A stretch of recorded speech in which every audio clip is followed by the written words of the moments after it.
Lilo Flock Church Ministries proclaim, portray, and point. Gukora Daniyeli tunyarutsa tusome imirongo y'intangamarara. Tusome imirongo y'intangamarara. Bute turaza guteba kuri Daniyeli kweri. Nashaje guteba kuri Hosea. Igitabo cha Daniyeli sinza gutaho gose nagitonya. Mu mwaka ugira gatatu Yehoyakimu umwami w'abayuda ari ku nganje, Nebukadineza umwe mu Babuloni yaraje atera i Yerusalemu arahugariza. Turi kumwe. Hariho rero Daniyeli mu vy'ukuri ni mu contemporain wa Ezekiel, kandi bose bari mu kinyago, uretse ko umwe ari muri Camp de Place undi akaba ari hehe? Ari hehe? Ari muri pale. Imana iri souverain. Ubwo bose bariko barakora mu gihe kimwe. Daniyeli rero atwagwa inyagano imbere ya Ezekiel mu 665. Yacafata aje gutera muri sisase gufata abana bo mu nda y'ingoma. Arabatora. Kugira ngo iyo elite ayitware yambeliyore iterere muri empire yagutse y'Abakarudaya ariko iriyubaka muri ico kinjana ca gatandatu. Rero tubona Daniyeli aba mu bihe byo kuba mu kinyago mugabe Imana ikabana nawe kandi kahamuhezagirira. Mbega n'igicapo c'ingene Abisirayeli naho bari mu gihugu c'inyagano naho Imana yabahanye izoshobora kubahezagira mu mahanga barimwo ego. Ibi twibuzwe twize bwitabo ca Esther. Imana ihezagira Esther na Mordecai kandi bari mu kinyago. Tubona rero ko Imana naho ibahana iguma ari Imana y'imbabazi ku buryo no mu kinyago ibandanya ibagira neza mu rukundo rwa Daniyeli. Ari muri abo bantu batwagwaho inyagano mwaka 665, imyaka mike y'imbere ya Ezekiel nk'imyaka 10, ariko niba bari ahantu hamwe umwe atwagwa mu nkambi undi agatwagwa kirimba. Intumbero ya Daniyeli ngira ngo iroroshe kuboneka, iroroshe kubona. Daniyeli yifuza gutera intege Abayahudi mu buryo bubiri. Ubwa mbere ariko arashaka kubatera intege kuba abizigirwa kuhoraho n'igihe bari mu kinyago, kandi niba babikora ko Imana izobahezagira. Ubwa kabiri yifuza kubatera intege yuko naho umenga ibintu byabaye akajagari, igihugu capfuye, basanzaye, Imana iraganje. Iganje nivyo hejuru y'Abisirayeli na destiny ya Isirayeli ahava hishurirwa mu gihe c'irezi ngene izogenda. Mugabo anaganje hejuru y'amahanga, hejuru y'amoko yose, hejuru y'indimi zose. Hari umurongo nkunda wo muri chapitre 7 verset 26 utsindagira iyo nganje y'Imana. N'umurongo uryoshe cyane. Ezekiel chapitre 7 verset 26. Navuze 26? Oya 27. Kandi ubwami, inganji n'ubukuru bw'ubwami bwose buri munsi y'ijuru hose bizogabirwa ubwoko bw'abera bisumba byose. Ubwami bwayo n'ubwami buzokwamaho, kandi abami bose bazoyikorera bayumvire.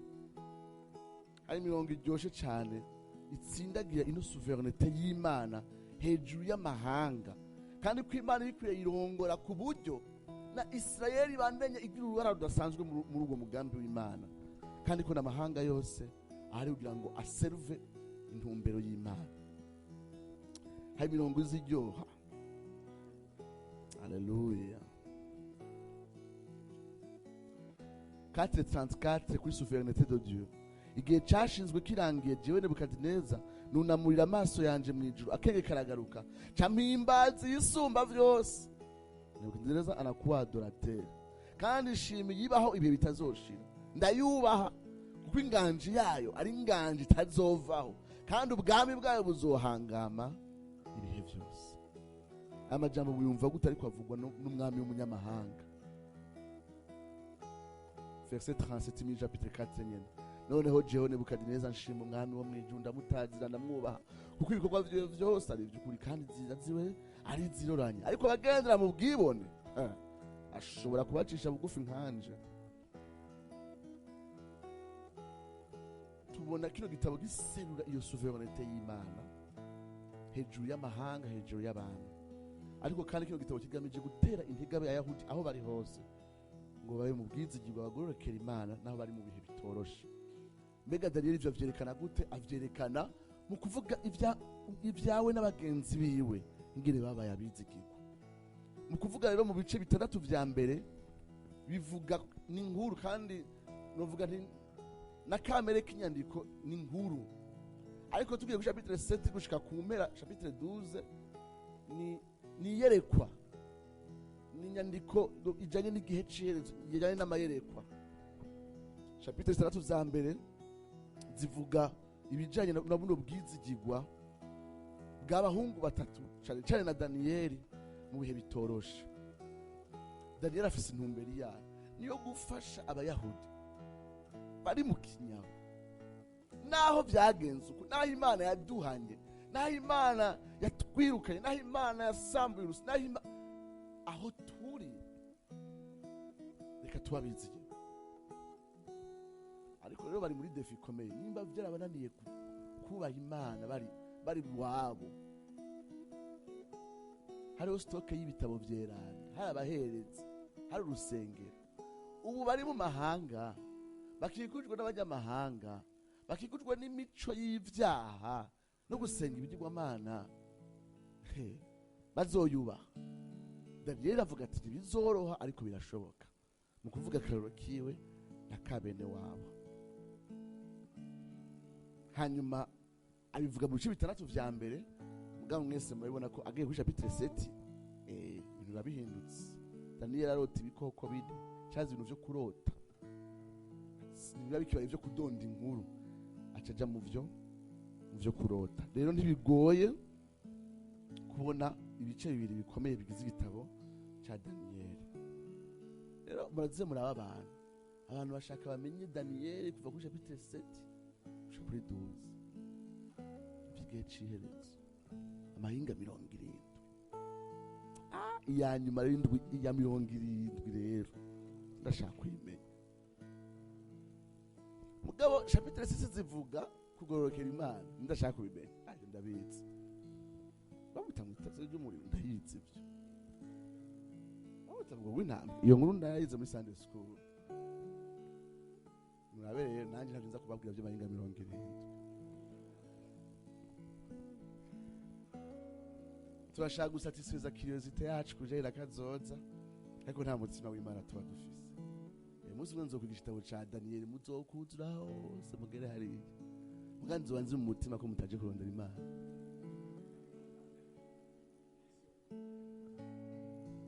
Chapitre 6 zitsindagira ibijanye n'ubwo rugendo rwo kubaha Imana. Ari abantu biyumvira yuko kumbure kino gitabo ca Daniyeli cyo canditse nko mu kinjana ca kabiri, kubera ibintu avuga n'ingene ubwami buzokurikirana muri bino bice by'umunani n'amahinga 70 bice 9 n'intambara zizoba mu gice ca 11. Ati abivuga ukuntu ku buryo twokwiyumvira ko ahubwo umuntu yanditse igitabo ca Daniyeli yarakimwitiriye gusa, ubwo nta kuntu waboneye amadetayi n'ingene buno bwami buzokurikirana, ingene abamedi n'abaperesi bazokura abanyababuloni, kandi akabona n'abamedi n'abaperesi. Nta kuntu twabona kudahishurirwa ubwami bw'abagiriki buzoza n'umwami wabwo wa mbere, agahembe gasumba yose. Nta kuntu yohishurwa ingene abaromani bazoza gukuraho ubwami bw'abagiriki. Nta kuntu yohishurwa intambara zizoba hagati Alexandre rugamaze gupfa ubwami bwiwe bukigabwamo mu bajenero biwe, ingene abanyegiputa cyangwa abagiriki bo muri Egiputa n'abagiriki bo muri Syria bazogwana kugira ngo umwe wese yikwegere ko buno bwami busigwa na Alexandre Roga. Twageze kwiga hano Ariere arabiducishizaho gatoya. Ati ibintu byose nta kuntu umuntu yobishurirwa vraiment bitaraba. Hari umuntu gusa yabayeho mu gihe ca Antiochus Epiphanes n'umwami w'umugiriki atwara Ubusiriya n'igice c'ubwami busigwa na Alexandre le Grand. Yagwanije abisirayeli abatoteza aragiriye hamwe arahumanya hera, murabizi. hagati y'umwaka w'ijana na 66 n'ijana na 64 ati rero hari umuntu yabibonye ibyo byose byabaye acamera nk'uwandika kino gitabo pour interpréter ayo ma événement. Mugabo hose bari umutima wo kudashaka kwemera ko Imana ihishura kazoza. None yo bisuvere guterega Imana irisuvere nyene ishatse yahishura n'akazoza gushika kure. Imana niyivuga amabanga ibishije. Navyo kwanza Daniyeli atubwira mu bice vyiwe vya mbere. Aho Demokrati neza avuga ati nimumbwire ivyo narose muce muvuga nico bisigura.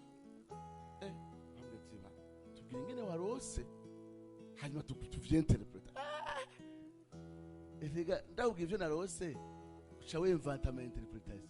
Je kugira rombe ndisire kuri bana kubona vya vrai ngira nivyo narose. Abatipe aba yuwayo hapa tunashinda.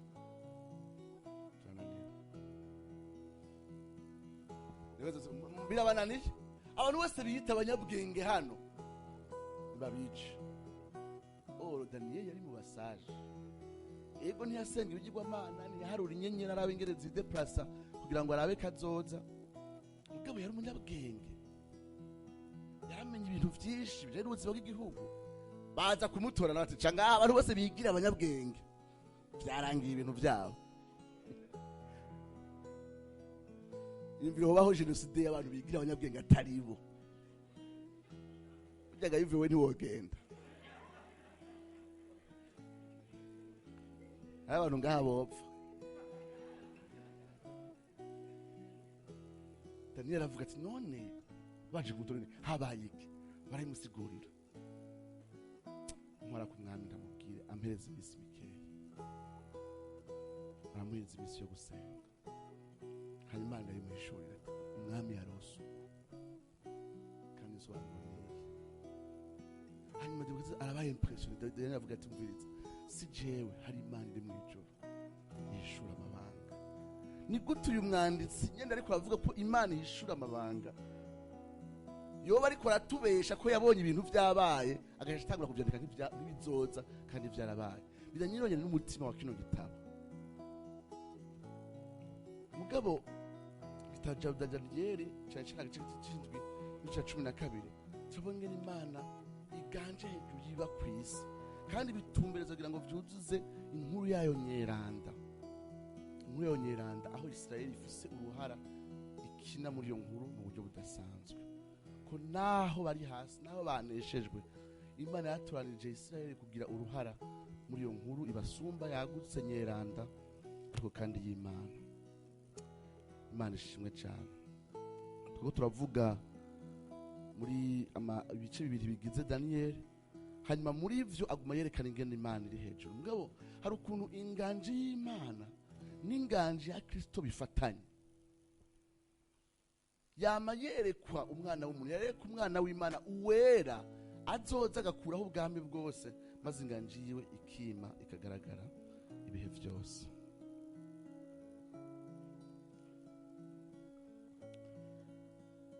Rero Yesu Kristo aragaruka kuri no majambo mu butumwa bwiza. Mugabo nawe nyine abivuga muri kazoza avuga ati hazobaho ibindi bihe byo kugezwa kwa Bisirayeli aho bizohakwa gusa na vy'ibihe babayemo mu kinjana ca kabiri.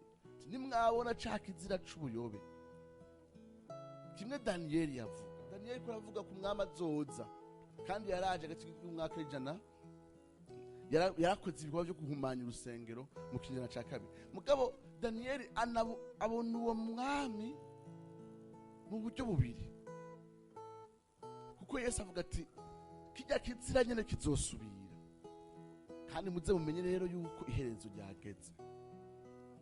Alors kubera ha amajambo akunda kudusoba nagira mbere nko kuvuga ku mayinga 70 mu chapitre 9 mugabo sinanga amadetaye. Mugabo ni kugira ngo tubone ingene Imana duhereza ikirangamisi kigamije gusubiza ibintu mu buryo. Turabe chapitre 9 umurongo wa 24.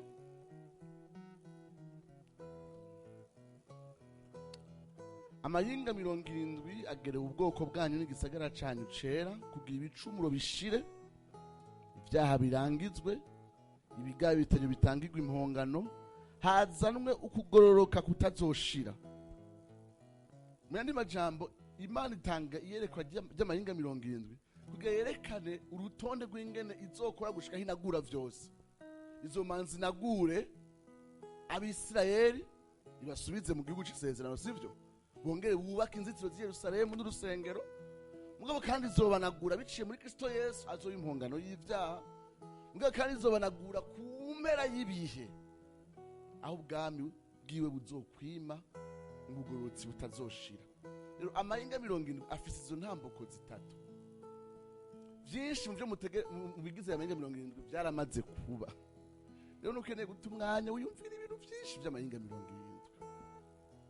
Amahinga 70 nugo rutonde rw'ingene Imana izokorera mu mwanya kugira ngo isubize ibintu mu buryo ihereye mwinagurwa byo mu buryo bufatika bw'ihanga rya Isirayeli. Reka turabayo mahinga 70 kugira ngo mutahe muryohewe twiza amahinga 70. Amahinga 70 agerewe ubwoko bwanyu n'igisagara canyu cera, imirongo ya 24 n'umurongo ukomeye, kugira ngo ibicumuro bishire, ivyaha birangizwe, ibigabitanyo bitangirwa impongano, hazanwe ukugoroka kutazoshira. Ivyo weretswe n'ivyavugishijwe n'Imana ngo bimatanijwe ishashara, bitobe kwimenyetso ahera cane harobanujwe amavuta. Twumvirize nuko umenye utahure yuko uhereye igihe icagezwe kizoshingirwa co kuvyura no kubaka Yerusalemu gushitsa kuri Mesiya Segaba, hazubaho amahinga 70, hanyuma n'ayandi mahinga 62 hasubire kubakwa, basubizeho amabarabara n'imigende, mbere bizoba bikorwa mu bihe bigoye. Maze ayo mahinga uko ari 62 niyahera, bizogenda gute? Uwarobanujwe amavuta azokugwaho kandi ntawe uzomusubirira mu gishingo. Maze Segaba wundi azoza, abantu biwe bazosangangura igisagara n'ahantu hera, ariko iherezo ryiwe azotembanwa n'umuvu, kandi intambara zizorinda zishitsa no kw'iherezo. Agatikizo kashinzwe kazotera, kandi azosezerana na benshi isezerano rikomeye kumara iyinga rimwe. Niryagera hagati azokuraho ibimazi n'amashikanwa, uwugeseza azoza kw'ibaba ry'ibizira, maze ubuyobe bususukwa kuri uwo ageseza. Urubanza rw'Imana kuri Antikristo gushika ku muhero washinzwe.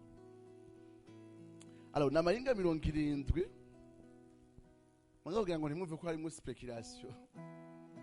Amahinga 70 numva umwanya muto yaraheze kuri Daniyeli, kandi byose ntivyabaye. Nani majambo nteko yavuga ngo tuyafata kugene tuyaharure mu buryo bw'umubiri. Bigaragara ko iyi ngari igizwe n'iminsi 7 kandi umunsi wose ugeranijwe n'umwaka. Iyo tuvuze ko umunsi wose ugeranijwe n'umwaka, ushaka kwibona umuntu abikura hehe vy'uko umunsi ugeranya n'umwaka? Usanga ivyo umuntu yihimbira navyo. Ibijanye no gusobanura iby'igihe c'iherezo kugira ngo vyevite ko tuja mu vyiyumviro vyinshi atari vyo. Uburyo dusobanura ibintu Bibiliya iba yaduhaye n'ubwo rufatiro. Reka turabe mu gitabo c'Abalewi aho ivyo guharura umunsi mu buryo bw'umwaka tubibona. Hariko ravuga iminsi mikuru y'Abisirayeli bica 25 ku murongo w'8 n'uwa 12, Abalewi 25 umurongo w'8 gushika ku 12, kugira turabe yuko atari twe tuzoba tubitanguje. Iyo myaka yabaye nk'isabato. Muharure ayo masabato mushitse 7, muyishitse incuro 7. Ni kuvuga 7 incuro 7. 7 incuro 7. Ico gihe muzosanga harimo amasabato 7 y'imyaka. Niyo myaka 49. Murumva yuko mu mayinga 7 haba harimo iminsi ngahe? 49. Umunsi wose ugereranywa n'umwaka iba ari iminsi 49. Hanyuma rero baca batora umunsi rero umwaka wa 50, ariwo mwaka bahimbariza ko yubire. Mutangaze mu gihugu cose ko habaye umwidegemvyo w'abantu. mu guharura rero yubile bavuga amayinga indwi inshuro indwi, ico giharuro gikwiye umwaka ukurikira waba ari uwa yubile gusa. Mugabo bafashe umunsi umwe bawugeranya n'iki umwaka, aho ni sawa, nta bifu irimwo. Dusubire ku mayinga 70. Hari akantu kaba gakunda gutera ikibazo, niyumvira yuko ari ingene zino nyandiko zanditse birashobora kuducanga, mugabo nikagoye kubona. Dusubire ku murongo wa 25, icagezo kizoshinga cyo kuvyura Yerusalemu gushitsa kuri Segaba wa Mesiya Segaba, hazobaho amayinga indwi kweli? Canke aya mayinga indwi afatanye n'ayandi mayinga 62? Murabe basuye kuvuga Mesiya Segaba bakavuga ku murongo wa 26, hazoba haciye amayinga ngahe? 62. Ndabo murongo wa 26, maze ayo mayinga uko ari 62 niyahera, uwarobanuje amavuta ruvuga ni Mesiya azokugwaho. Rero Mesiya ntaza inyuma y'amayinga indwi, ntazi inyuma y'imyaka 49 Daniyeli ariho, ntazi inyuma y'imyaka 49 Kuro yemereye abayahudi gutaha. Mesiya ntiyaje ico gihe. Mugabo tukisoma mu 25 womenga Mesiya aza inyuma y'amayinga indwi, mugabo ahubwo aza inyuma y'amayinga ngahe?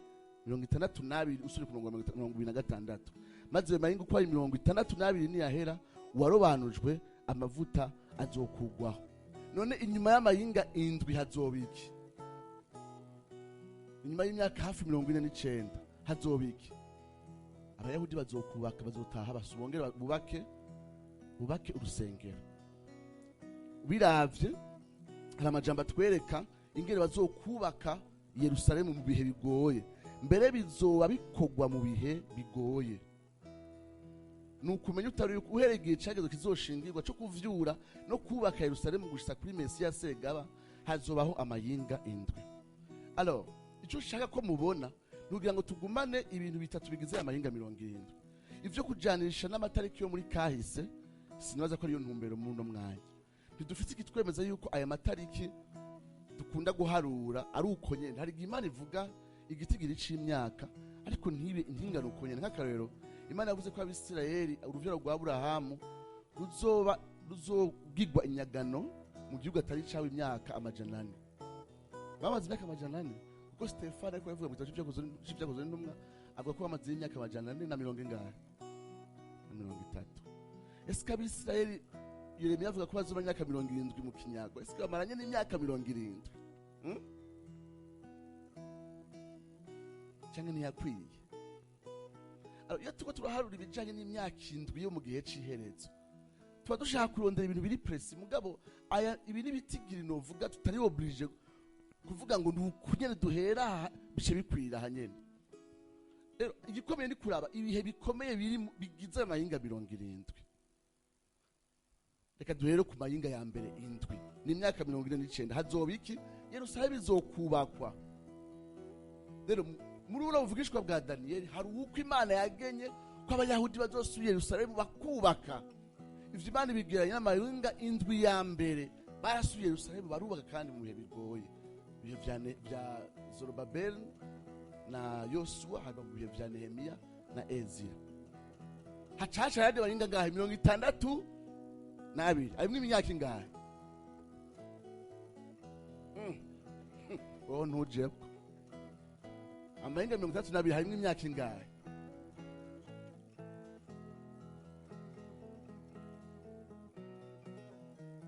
Imyaka 434.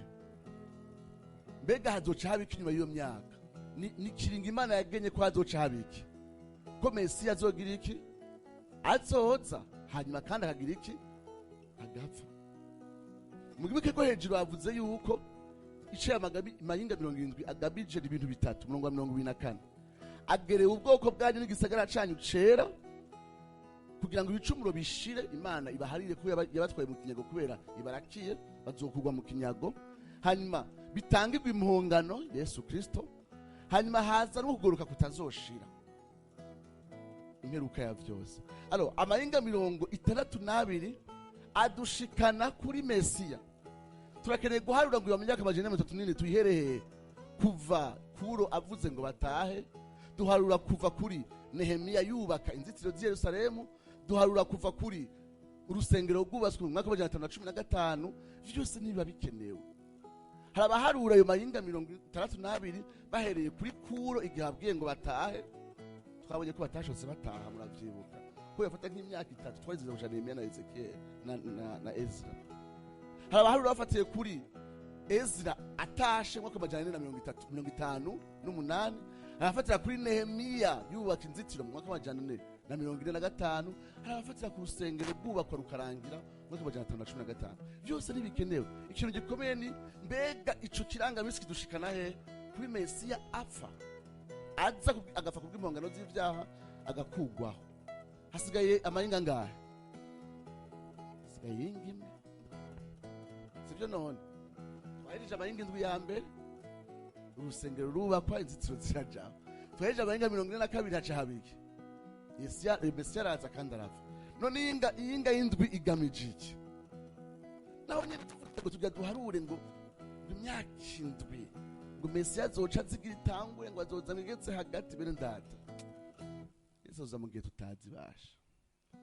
Kuko n'Abisirayeli biragoye guharura ngo bamaze imyaka 70 mu kinyago.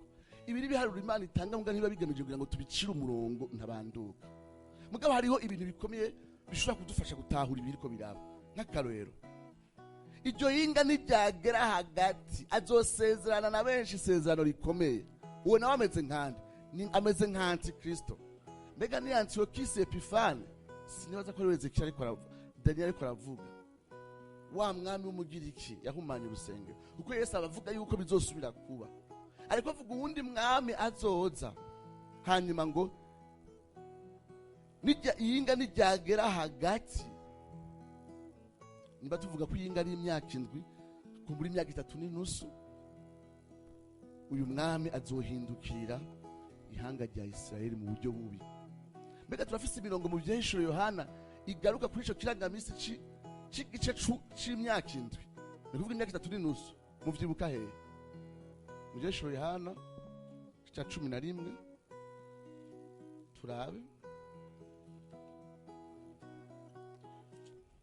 turabe yuko Yohana akoresha ururimi rwa Daniyeli mu kuvuga ibijanye n'ihamwa.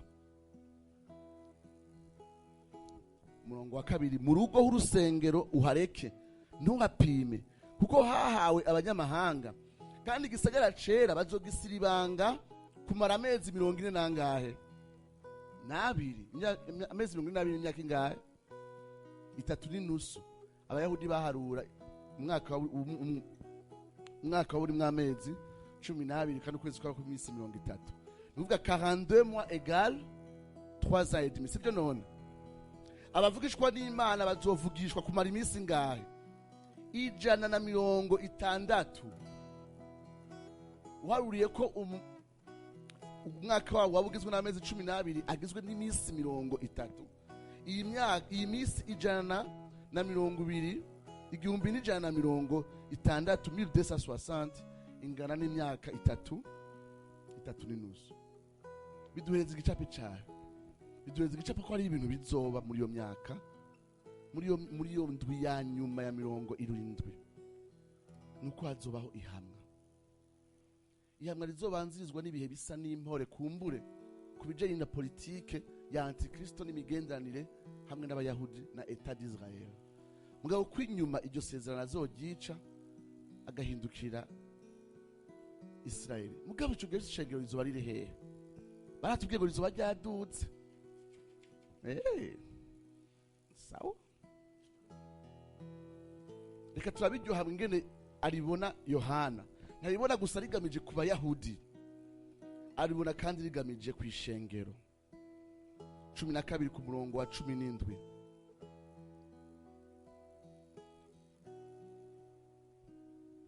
Niho turi.